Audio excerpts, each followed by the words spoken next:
Ma'asyiral hadirin wal hadirat, Bapak Ibu yang dirahmati Allah Subhanahu wa taala.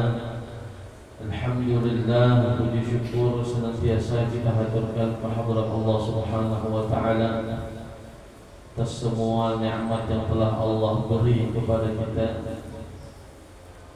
atas semua rahmat, hidayah dan taufik dari Allah Subhanahu wa taala. Pada subuh hari ini kita kembali berkumpul di tempat yang mulia, melakukan amaliyah yang mulia. Mudah-mudahan kita pun dimuliakan Allah Subhanahu wa taala. Amin, Allahumma amin. Salawat salam pun senantiasa kita haturkan kepada junjungan Nabi besar Muhammad sallallahu alaihi wasallam. Mudah-mudahan kita diakui sebagai umat beliau dan mendapat syafaat kelak yaumul qiyamah. Melanjutkan kaji kita di dalam kitab Bidayatul Hidayah, masih di dalam apa saja yang kita baca dari setelah sholat subuh, dari setelah sholat subuh. Karena ini urutannya beliau menyusun dari kita bangun tidur, apa yang kita lakukan, kemudian pergi ke masjid, membaca doa sebelum qomat subuh, yaitu doa ul-fajar, kemudian kita sholat subuh, dan jangan lupa kata beliau berdoa. Dan di antara doa yang beliau anjurkan juga adalah hendaklah engkau membaca doa yang dibaca oleh Nabi Isa alaihi salam kepada Nabi kita Nabi Muhammad sallallahu alaihi wasallam. Apa itu doanya? Allahumma in asbahtu la astati'u daf'a ma akrah wa la amliku naf'a ma arju wa asbaha al-amru biyadik la biyadi ghairik wa asbahtu murtahanan bi'amal. Ini doanya semuanya dimulai dengan pujian kepada Allah. Ya Allah, tidaklah aku berpagi hari melainkan karena kuasa-Mu ya Allah, dan tidaklah aku memiliki akan suatu manfaat kecuali semua adalah diberi oleh-Mu ya Allah.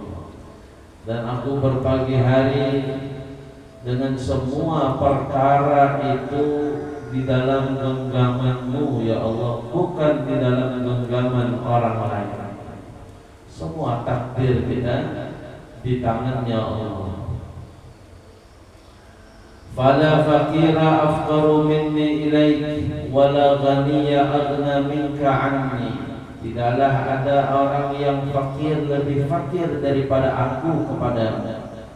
Tidak ada orang yang kaya ya Allah melainkan Engkau yang paling kaya dari. Allahumma la tushmit bi aduwi, ya Allah jangan engkau dekatkan musuhku kepadaku. Wala tasubbi sadiqi, jangan engkau jahatkan temanku. Wala taj'al musibati fi dini, dan jangan engkau jadikan musibah di dalam agamaku. Wala taj'al dunya akbara hammi, dan jangan kau jadikan dunia ini adalah tujuan utamaku. Wala mablagha ilmi, wala tusallit alayya bidambi ma la yarhamuni. Insyaallah itu doa yang dibaca diajar oleh Sayyidina Isa alaihi salam. Wala taj'al musibatana fi dunyana fi dinina, jangan kau jadikan musibah di dalam agama. Kalau urusan agama mudahan kita dipelihara, maksudnya dijaga. Kalau urusan dunia itulah namanya ujian kadang dari Allah. Lagi kemarin kita banjir ya, kamu sih banjir doang, banjir doang. Kami terpuruk benar Pak, sampai di situ. Ulun siang ngisi di dinas sosial di kantor di Panjaitan. Keluar dari kantor dalam mana sudah Panjaitan. Akhirnya motor diantar saya situ. jalan gratis dari jam 2 kayaknya setengah 3 kan, jam setengah 3 4 pickup 4 orang sampai ke lampu merah sepanjang dalam jalan kelaparan makan. Dikira selesai dah gue ini, wah berarti sampai rumah nih. Ini 2 pengajian tulis batalkan, sore batal dari pengajian sore lawan maghrib batalkan juga. Berjalan lah, kira-kira nih sampai rumah habis asar, kawan pengajian maghrib misi. Sekalinya di Sempaja ini ujian terberatnya. Berjalan sampai dan akhir itu simpangannya, masya Allah kayak lautan. Semuanya ditali, tidak boleh ada yang lewat. Mobil semuanya diam. Akhirnya kita coba jalan gratis. Maka ini melawan arus, banyaknya deras luar biasa. Makanya gratis sing kalah masih sampai subuh. Berjalan itu sudah tak maju tak mundur, betis tak maju tak mundur gitu, jadi dorongnya air. Akhirnya sampai pom terabah banyak. Makanya kan urut aja banyak di situ yang udah sampai pom terabah berantakan goyuhan. Habis itu ada sambut lagi. Mungkin sejam lebih kita di pom. Akhirnya melihat ada mobil lewat, langsunglah kita ke tengahnya ke jalan. Umpat di belakangnya. Akhirnya maghrib sampai rumah dari zuhur, masya Allah. Banjir musibah. Tapi kita kata-kata sampai rumah dikira pacang berabah aja lagi di rumah. Sekalinya WC kamar mandi sarang kecoa, paripul masukkan sangatnya adalah membersihin itu pulang. Soalnya gini ketahuan minyak, belum dihati baju gini, nah belum ada yang mandi. Soalnya kayak apa mandi? Orang kecoa semuanya isinya di WC di kamar mandi. Malam keluar setengah 12, hendak mengambil motor, masih banjir sekalinya. Bau guring aja sudah. Berdoa aja lah Allah.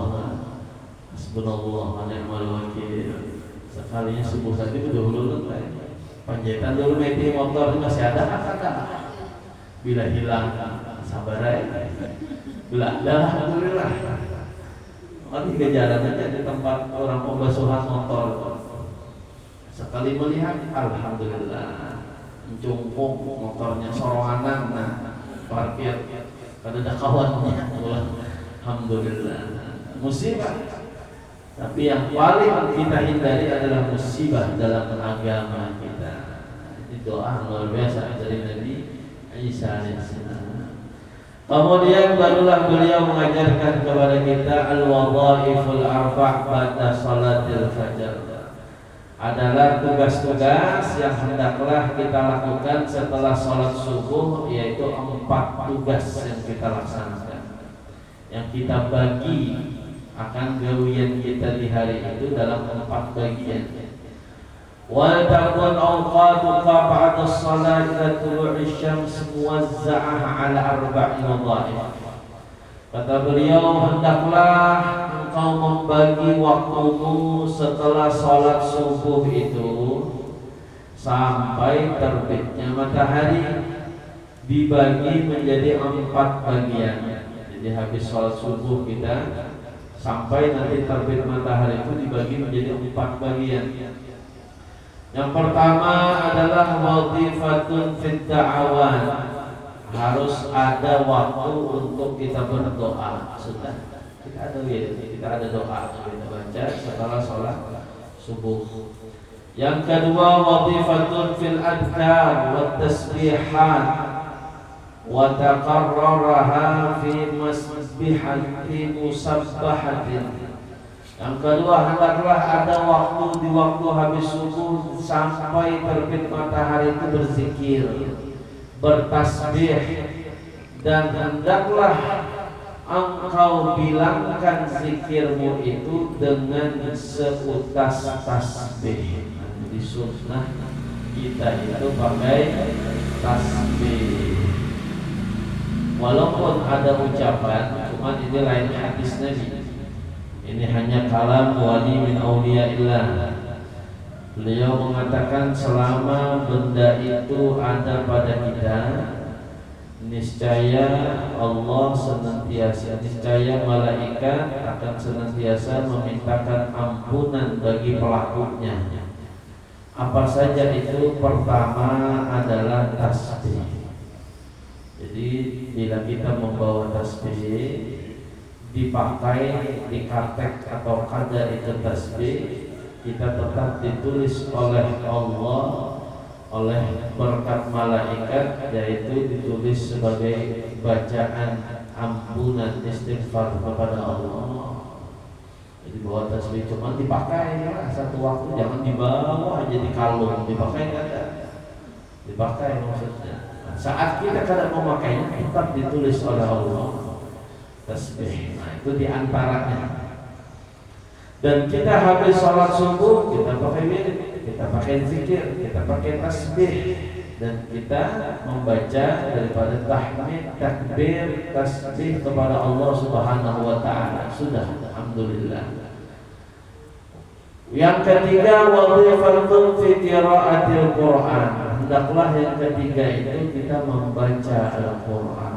Nah, kalau ada pengajian habis sembahyang subuh, bagus kita isi baca Al-Qur'an.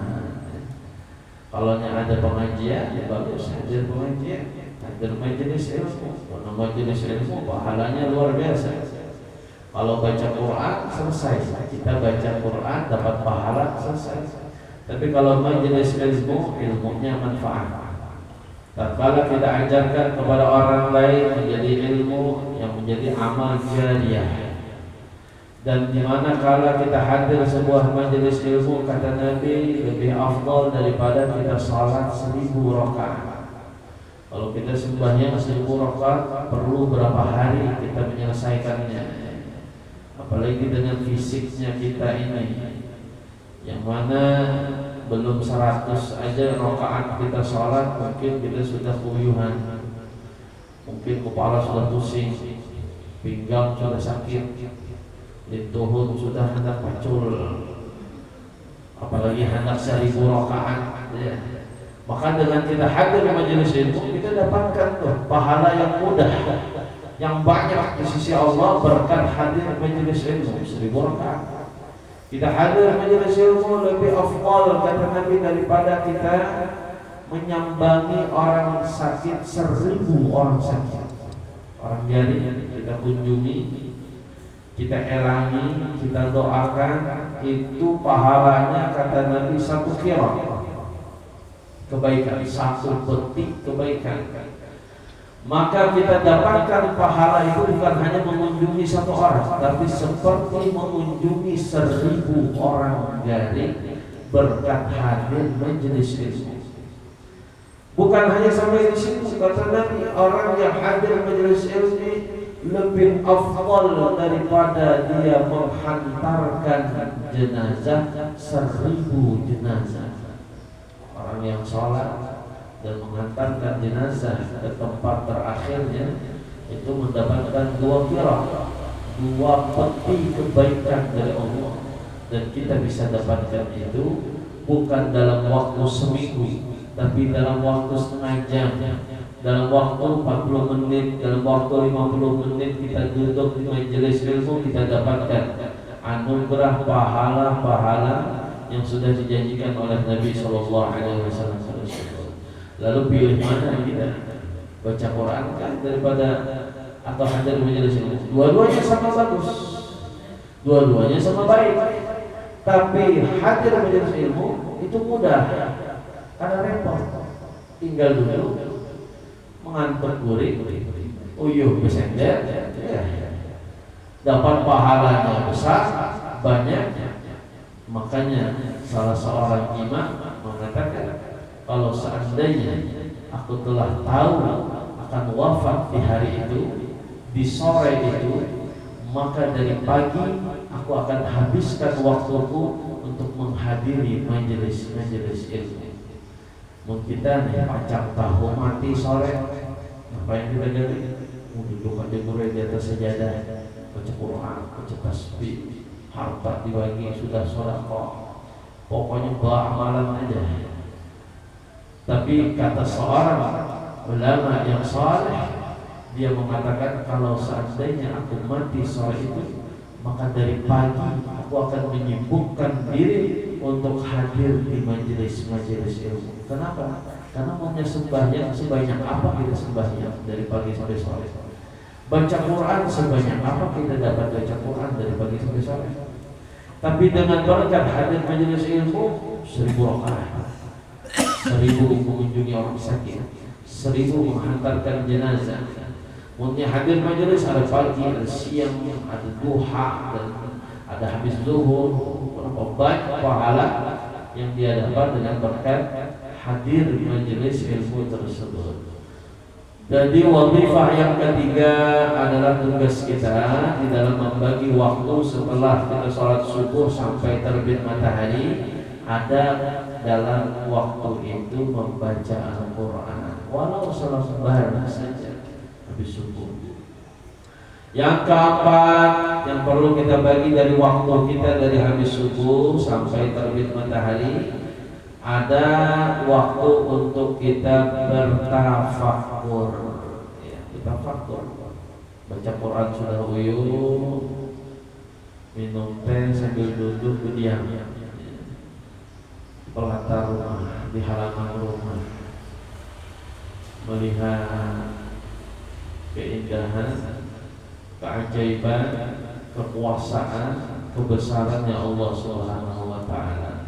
Renungkan, melihat langit, masya Allah, tidak ada tiangnya tapi bisa berdiri, indah. Melihat bumi tanpa ada ujungnya, indah, kuasa, siapa yang membuat, luar biasa. Merenungkan nikmat-nikmat yang Allah beri, itu namanya tafakkur. Kita merenungkan, memikirkan akan karunia, kebesaran, anugerah dari Allah Subhanahu wa Ta'ala. Dan itu pahalanya besar. Dan itu pahalanya, kenapa itu pahalanya besar? Karena menambah nilai-nilai keimanan dan pengagungan kita kepada Allah Subhanahu wa Ta'ala. Kalau bukan karena Allah, tidak mungkin aku bisa bikin. Kalau bukan karena Allah, tidak mungkin aku bisa sehat. Kalau bukan karena Allah, kita renungkan nikmat-nikmat itu, namanya tafakkur. Fatafakkar fi dzunubik wa khataaya. Lebih-lebih beliau anjurkan untuk kita itu bertafakkur, merenung, memikirkan betapa banyak dosa-dosa dan kesalahan kita fi ibadatik maulana, dalam kekurangan, kesalahan dalam menghambakan, dalam menyembah Allah Subhanahu wa Ta'ala.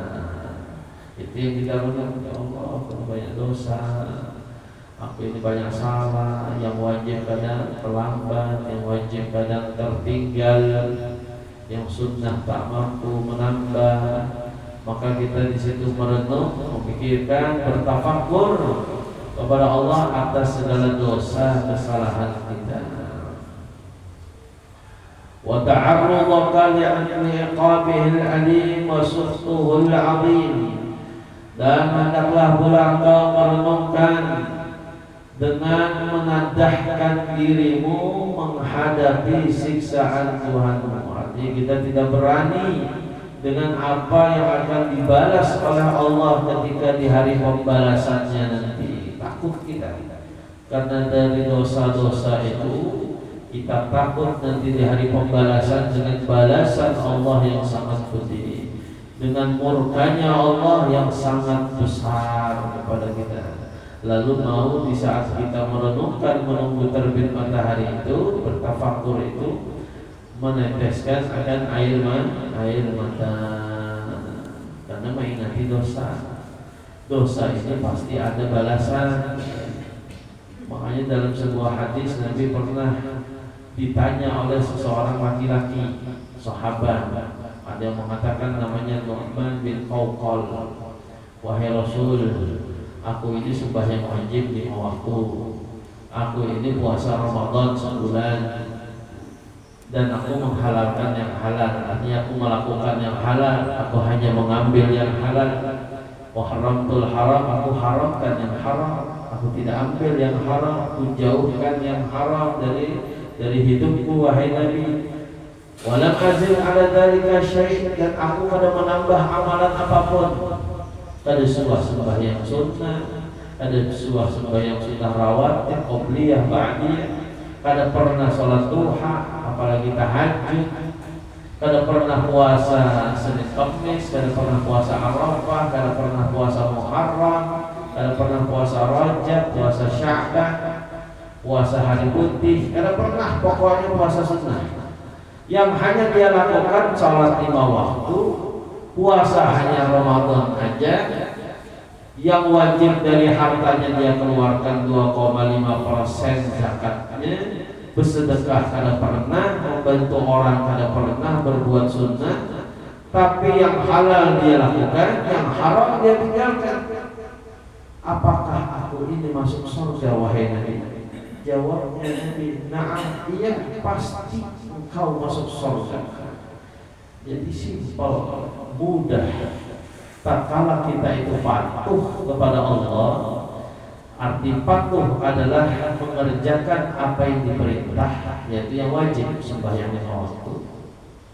Yang wajib adalah puasa Ramadan. Kalau perempuan yang wajib bakti kepada suaminya. Kalau laki-laki wajib ya dia juga bakti kepada orang tuanya. Kemudian dia melakukan yang halal-halal saja dia ambil. Kalau ada yang haram dia jauhkan, dia tidak ambil itu harta milik orang, korupsi dan sebagainya. Maka orang itu pasti masuk surga, pasti masuk surga. Walaupun tidak menambah amalan sunnah. Cuman kan masalahnya apabila dia memperbuat sebuah keharaman, sebuah dosa, maka keharaman dosa itulah yang akan dibalas oleh Allah. Nah, kita ini manusia yang disebut oleh Nabi al-insan mahallul khata' wan nisyan. Yang namanya manusia itu tempatnya salah. Kita ini tempatnya lupa. Pasti yang namanya manusia itu kada lepas dari yang namanya lupa dan salah. Kadang kita lupa, kadang kita salah dalam berbuat, dalam berucap. Maka tatkala kita salah dan lupa itu kepada Allah, maka itu dosa. Maka dosa itu akan ada balasan ganjaran. Wa may ya'mal mithqala dzarratin khairan yarah. Wa may ya'mal mithqala dzarratin syarran yarah. Sekecil apapun kebaikan, pasti kita melihat nanti di akhirat balasan dari kebaikan itu oleh Allah. Tentu balasan Allah lebih besar dari apa yang kita lakukan. Sekecil apapun amalan dosa yang kita lakukan, mencuri 500 rupiah saja, tapi itu dosa kecil bagi kita, tapi itu kita akan saksikan balasan Allah di akhirat dari 500 perak yang haram tersebut. Artinya apa saja yang kita lakukan di dunia itu ada balasannya di akhirat. Dan itu menunjukkan maha adilnya Allah Subhanahu wa taala. Allah itu adil. Sekecil apapun pasti dihitung oleh Allah. Apa yang kita lakukan dari kebaikan pasti akan Allah perhitungkan nanti dalam hari pembalasan. Sekecil apapun itu keburukan dosa, Allah akan balas. Nah, yang menghalangi kita itu masuk surga adalah dosa. Kalau dia wajib sudah 3 kali, pasti masuk surga. Iya, pasti. Tapi mampir dulu ke neraka gara-gara ada yang haram. Ini yang haramnya mulai mampir ke neraka. Kalau sudah selesai dibayar oleh Allah apa yang dia lakukan daripada yang haram di dunia, hanya masuk surga. Berarti kita ini selama ada iman dan Islam, maka amal kebaikan yang kita lakukan daripada yang wajib kepada Allah itu itu akan menghantarkan kita masuk surga pasti. Cuman mampir nerakanya lawas kan. Jangan kita anggap mampir neraka sekumat, paling sekumat aja, dosaku pada banyak juga. Ikan kira neraka sekumatnya mah kita di dunia saja kena api dunia kita kesakitan, kita kena api dunia saja kita langsung tarik tangan kita rek dari panasnya itu api, apalagi di akhirat dengan apinya neraka yang berkali-kali lipat dari panasnya api dunia. Jangankan apinya, anginnya saja sudah panas yang luar biasa. Maka oleh karenanya apabila kita ini manusia luput dan salah dan dosa dan lupa, maka sarananya ada Allah berikan. Karena Allah itu Maha Pengampun, Allah itu Maha Pemaaf, maka pintu rahmat ampunan Allah itu terbuka lebar sampai matahari terbit dari barat. Tidak ada batasan, biar mau tengah malam, mau pagi, mau siang, mau sore, semua 24 jam keseharian kita itu adalah waktu yang dibuka oleh Allah untuk kita bertaubat kepadanya. Jadi bila salah, minta maaf. Bila salah, minta ampun sama Allah. Dan selama roh kita itu belum sampai tenggorokan, sebelum roh itu di sini, kita masih mau bertaubat. Tapi kalau sudah di sini sudah diterima taubatnya. Seperti Firaun, udah mau mati tenggelam di Sungai Nil, barulah dia mengatakan amantu bi Rabbi Musa, aku beriman dengan Tuhannya Musa. Tapi sudah di sini meninggal kafir. Tidak sempat dianggap keimanannya kepada Allah. Jadi imunnya kita garing itu, apa yang perlu kita perbanyak? Bertaubat. Ya, sudah garing itu banyak bertaubat. Karena kita tidak tahu kapan roh kita itu di sini, kita nggak bisa lagi bertaubat kepada Allah. Ini itu wazifah tugas kita ketika kita selesai sholat subuh sampai terbit matahari. Ini beliau ajarkan kita supaya kita bisa membagi waktu, biar waktu itu barokah, biar waktu itu manfaat, biar waktu itu ada jadwal, ada schedule-nya. Apa yang harus kita lakukan? Habis sholat subuh ada doa, ada zikir. Sudah kita doa, sholat, kita zikir, baca Quran, lalu bertafakkur dari segala dosa kesalahan kita kepada Allah, lalu mau kita taubat. Orang yang kadang mau bertaubat itu karenanya lupa bahwa ia punya dosa, punya salah. Dia lupa bahwa ada hari akhirat, yaitu hari pembalasan. Dia lupa bahwa azab Allah itu sangat penting nanti di akhirat. Kalau orang ingat itu semua, pasti mudah lisannya untuk berzikir, bertaubat kepada Allah. Takut kita akan menghadapi hal tersebut. Wa tarattab awqatuka bi tadbirika awrada fi jami'i yawm.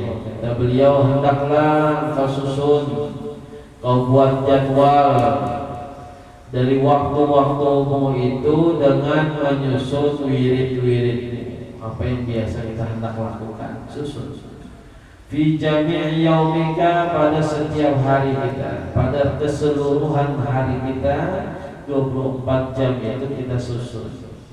Dan itu kalau kita ingin merasakan barokah waktu, kita bikin tertib dalam hidup kita, punya jadwal. Orang kalau punya jadwal itu waktunya akan barokah. Kalau kita punya jadwal, waktunya akan barokah. Kita susun dari bangun, aku bangun jam 4, nanti sholat ini, nanti sholat subuh, habis sholat subuh ngapain?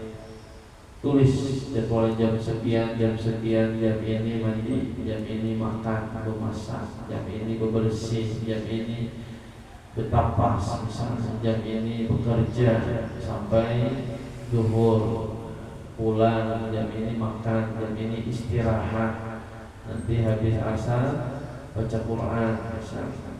Nanti sampai jam berapa, jam ini santai duduk menghabiskan waktu misalnya bersama keluarga.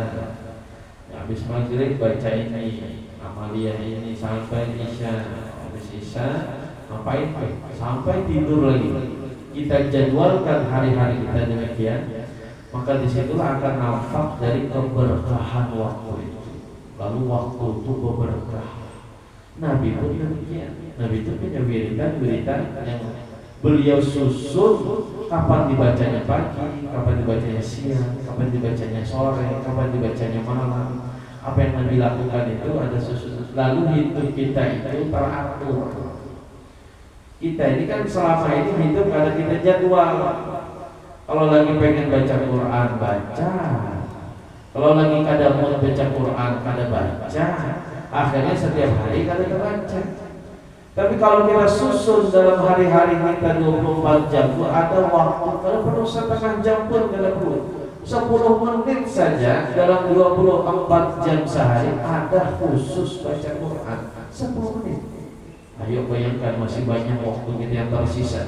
Masih tersisa 23 jam 50 menit. Kita ambil 10 menitnya untuk apa? Jadwal baca Quran. Kita bagi, silahkan dibagi 2 menit jam sini, 2 menit jam sini. Akhirnya 10 menit sehari.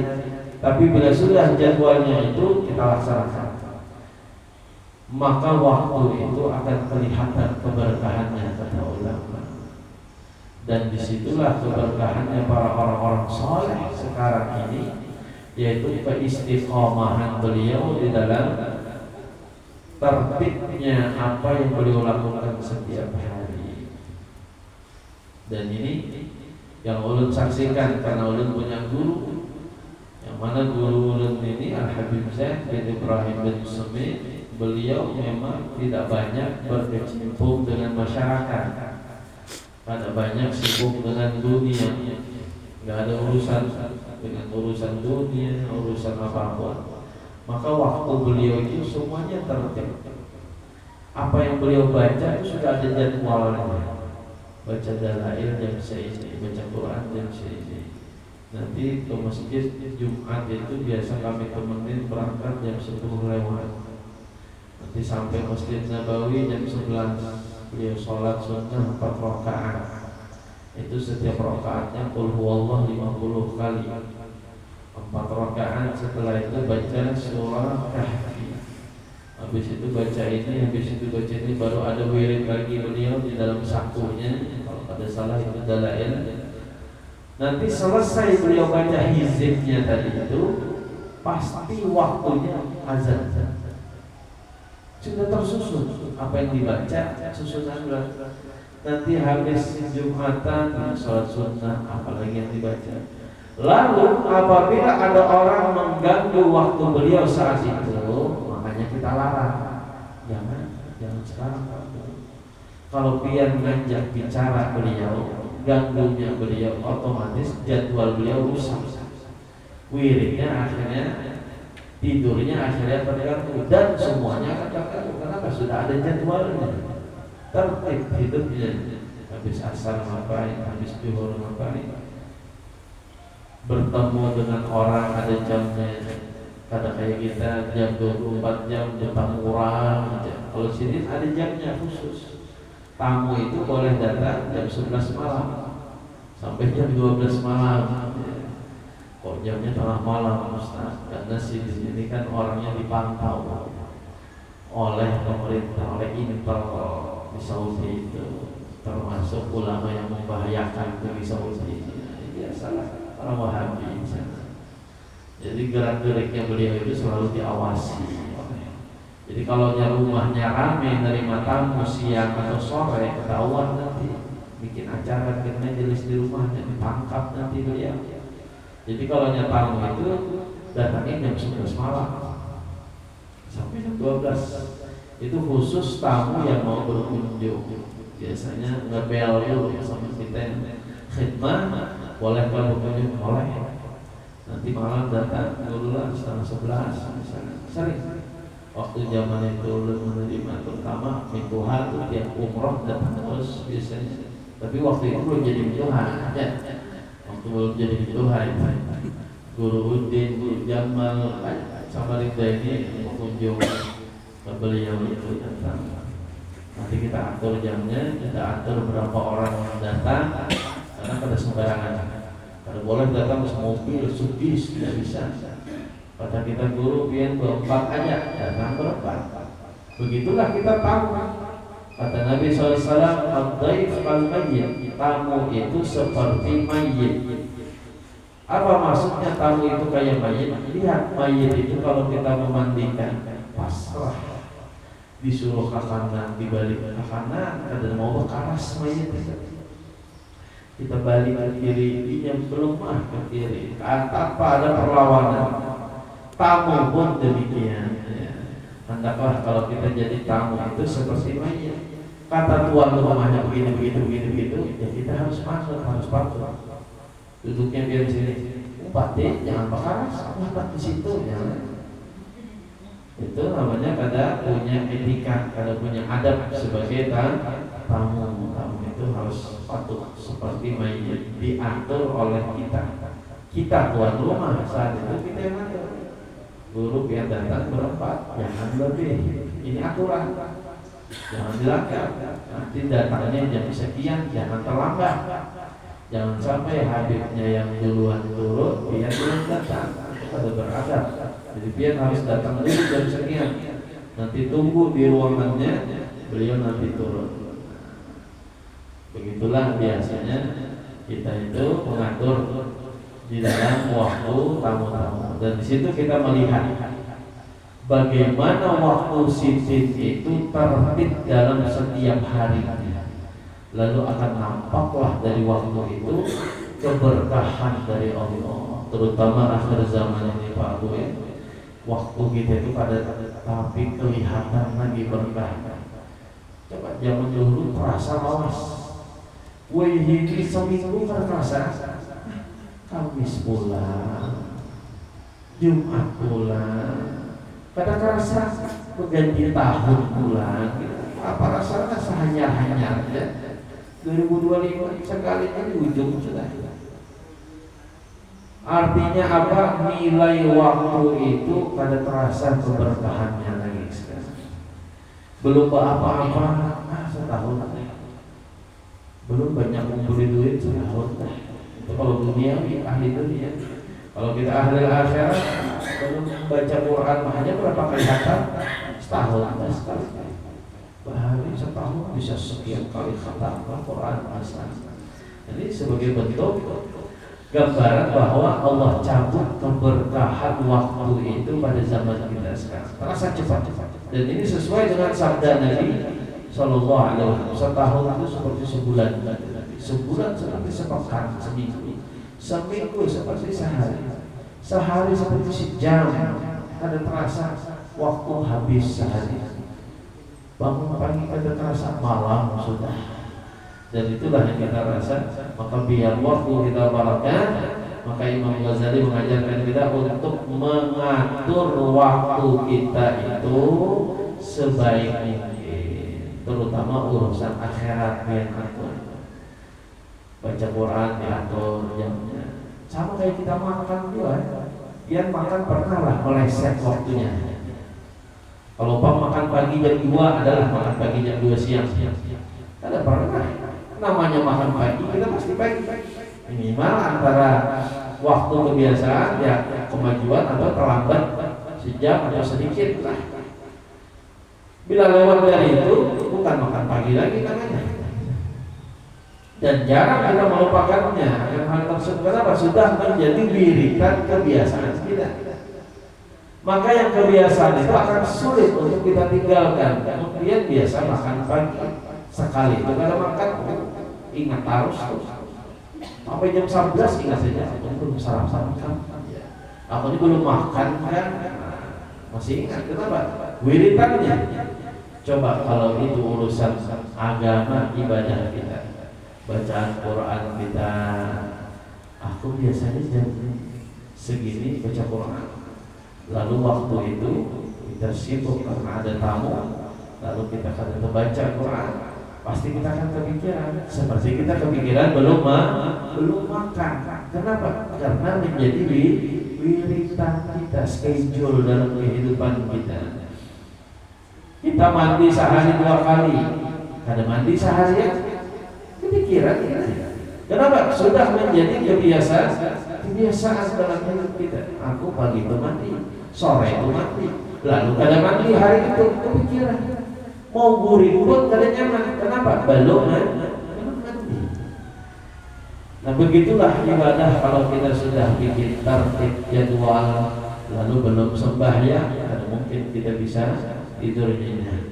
Belum terbaca Al-Quran yang sebagai wiridan kita, kada mungkin kita mudah istirahat karena ada kewajiban kita yang belum kita laksanakan. Nah maka dengan itu akan nampaklah keberkahan daripada hari-hari kita tersebut. Mudah-mudahan ada manfaat barakah. InsyaAllah dari ajaran yang diajarkan oleh Imam Al-Ghazali. Satukah di antara pian nanti anak bertanya? Ibu-ibu, kalau tidak kita tutup doa. Biar adalah bapak-bapak yang berkaitan kan, pada berkaitan silahkan kalau bisa kita jawab, InsyaAllah. Biasanya banyak pertemuan itu bila pikir ya. Pikirnya problem kita dalam ibadah sehari-hari bersama. Banyak teori yang sudah kita pelajari, cuma prakteknya macam-macam yang kita gawi. Lalu muncullah kadang pertanyaan di tengah-tengah masyarakat kita dalam melaksanakan ibadah itu urusan fikih biasanya. Perlu kita mengkajinya biar kita tahu akan hukum-hukum apa yang kita lakukan itu pada salah. Bilanya kita ragu, kita tanyalah kepada orang yang ahlinya. Tanya pada guru ini kayak apa, betul kan salah? Imamnya kayak ini dulu ini pada ingatnya tasyahud awal kayak apa? Macam-macam kan? Ya mudah-mudahan apa yang kita pelajari, apa yang kita hadiri dari majelis ilmunya manfaat, barakah, kita bisa amalkan insyaallah menjadi perbendaharaan akan menyelamatkan kita di akhirat kelak. Amin Allahumma amin. Bismillahirrahmanirrahim. Bismillahirrahmanirrahim. Alhamdulillahirabbil alamin. Rahmanirrahim. Maliki yaumiddin. Iyyaka na'budu wa iyyaka nasta'in. Shiratal mustaqim. Shiratal ladzina an'amta 'alaihim ghairil maghdubi 'alaihim. Bismillahirrahmanirrahim. وفضل إليه وفضل رحمه وفضل يا رب ربنا وفعلنا بما علمتنا وبعلمنا الذي ينفعنا يفتح علينا يا رب وهو العارفين فقهنا وإياه في الدين وعلمنا من تأويل القرآن العظيم إنك على كل شيء وتستر عيوبنا وعيوب معالمنا أنه لا تدهر الطاغات وعلمنا سبحانك اللهم وبحمدك أشهد أن لا إله إلا أنت نستغفرك ونتوب إليك وصلى الله على سيدنا محمد وعلى آله وصحبه وسلم. الحمد لله رب العالمين والسلام عليكم warahmatullahi wabarakatuh. Waalaikumsalam warahmatullahi wabarakatuh.